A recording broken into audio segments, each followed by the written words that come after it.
Hi, today I'm going to talk to you a little bit about the differences and the different challenges associated with working with primary source material versus secondary source material.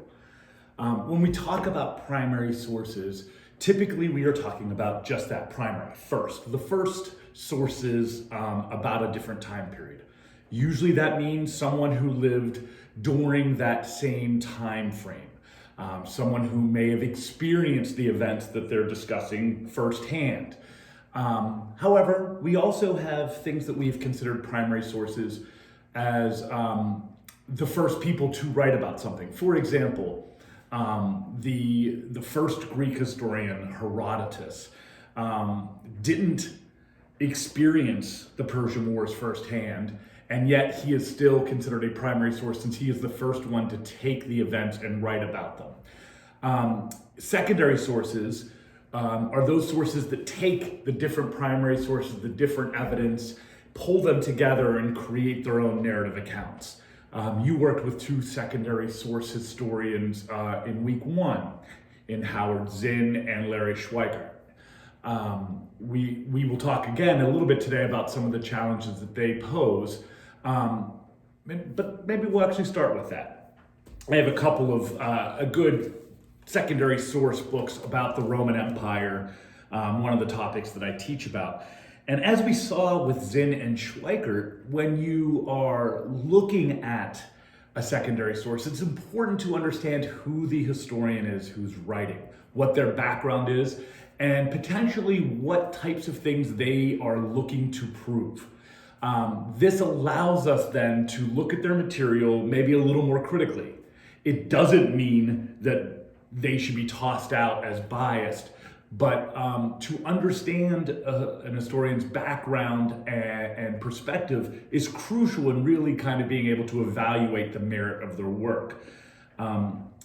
Schweikart and Zinn, on paper, are both incredibly smart and incredibly talented individuals who have the background that you might just say, great, this is someone who I can trust.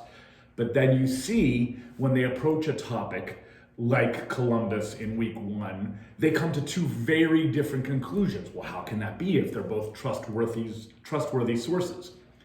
Being a trustworthy source doesn't necessarily mean that the conclusions you draw are going to be what we would deem correct, right? There's different conclusions that can be drawn from the same information. We, as those historians studying these sources, need to be able to evaluate for ourselves, based on the evidence that they give us, whether or not their conclusions are accurate. The danger for us is we might look at someone like Howard Zinn and say, I don't like his ideas. Therefore, whatever conclusions he draws, doesn't matter what evidence he gives us, I'm not going to like. That's not good history, right? So this is what we're trying to do. Understand where historians are coming from so that we can accurately evaluate their merit. When we talk about primary sources, and I've got a few here, a couple of good ancient Roman primary sources, there's another danger. When we look at primary sources, and I'll pull somebody like Suetonius here, who writes about the first several of the Roman emperors. Since Suetonius lived during this time frame, there's a tendency for us to say, well, obviously he was there, he knows. And in some cases that might be accurate, but it also doesn't tell us anything about Suetonius and what perspective he might be bringing to things. For example, it doesn't tell us that Suetonius didn't like certain aspects of the Roman Empire, and maybe when we look at his evidence, we might say, it looks here like he's drawing conclusions that are different than the conclusions I would draw based on the same evidence he's looking at. It is so important for us to understand what background, what perspective each historian and each writer is bringing. A Greek writing about Rome might be different than a Roman writing about Rome. It doesn't necessarily mean that one is correct or that one is incorrect. It means that they're bringing an entirely different perspective so that when we analyze this information, we can take that into account.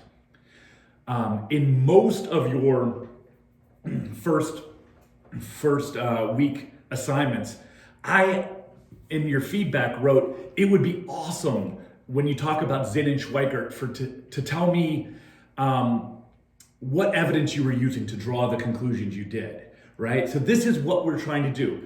Show me that you understand the backgrounds of the historians, and then go into what they write and say, look, when Suetonius writes this, to me, that means this, right? So you're showing me specifically in the evidence proof for why you think Suetonius is a biased source or an unbiased source, or why you think his version of events makes sense or doesn't make sense. And as we're moving forward in this class, we are going to be analyzing primary sources and secondary sources virtually every week. I want you to keep that in mind. What about this source seems or is something that I feel like I should trust? What isn't? What evidence do I have? Not evidence based on, well, I just don't like him, or I don't like that perspective that he's bringing. What from the source itself allows you to believe it or not? I hope that makes some sense. We are going to be getting into primary and secondary sources a great deal over the next few weeks as you learn how to search for them online, learn how to examine who the authors are and their credentials, learn how to evaluate how the context of the source might impact the author's thesis, and then, most importantly, whether or not you feel like these are credible sources. If you have any questions about any of this, I'm always around. Please let me know. Thanks.